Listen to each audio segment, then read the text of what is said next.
Assalamualaikum warahmatullahi wabarakatuh. Saya Inge Berliana dari kelas 11 MIPA 3 akan membuat video mata pelajaran sejarah Indonesia. Dimulai dari soal yang pertama adalah mengapa Indonesia dapat memperoleh kemerdekaan? Menurut buku adalah karena hasil perjuangan para pahlawan dan juga pengorbanan jiwa, raga, dan harta sebagian orang dan persatuan bangsa Indonesia.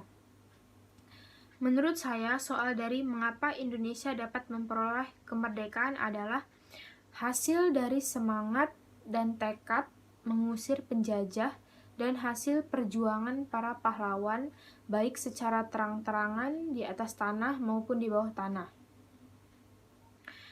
Soal yang kedua adalah mengapa kita melawan para penjajah yang ada di Nusantara? Menurut buku adalah karena mereka serakah. Mereka menerapkan kolonialisme dan imperialisme untuk mendapatkan kekayaan alam di Nusantara. Tujuan mereka adalah untuk menguras sumber-sumber kekayaan daerah.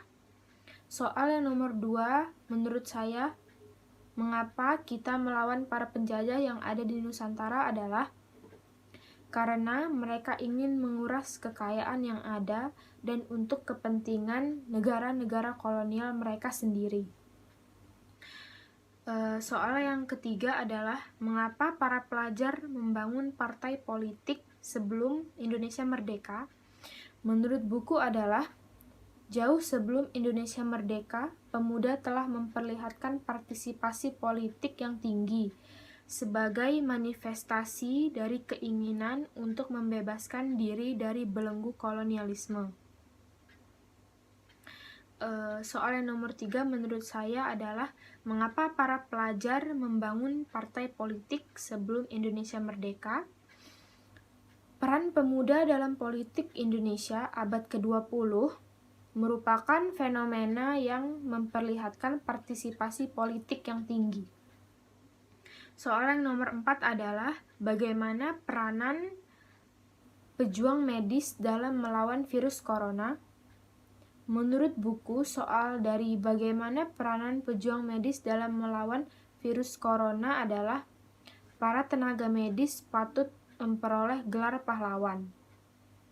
Dalam masa pandemi corona saat ini, mereka bekerja dengan senyap dan sukarela, mempertaruhkan nyawa dan demi keselamatan orang lain.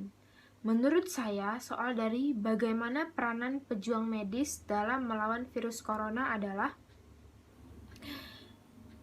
peran tenaga medis sangat dibutuhkan. Mereka bisa membangun komunikasi di ruang isolasi sekaligus menjadi motivator dalam kesembuhan pasien. Soal yang terakhir, nomor 5 adalah apa dampak positif dan negatif dari wabah corona? Menurut buku, dampak positif dari wabah corona adalah kita bisa menjadi lebih khusyuk beribadah di rumah dan menghabiskan waktu bersama keluarga. Dampak negatif dari wabah corona adalah menimbulkan dampak psikis yang kurang baik bagi masyarakat. Menurut saya, soal nomor 5 yaitu apa dampak positif dan negatif dari wabah corona adalah dampak positifnya dengan adanya karantina membuat keluarga mereka semakin dekat. Dampak negatifnya yaitu guncangan ekonomi mulai dirasakan ketika ketidakberdayaan sebagai akibat dari pandemi virus corona ini. Sekiranya sekian yang dapat saya sampaikan, saya ucapkan terima kasih. Wassalamualaikum warahmatullahi wabarakatuh.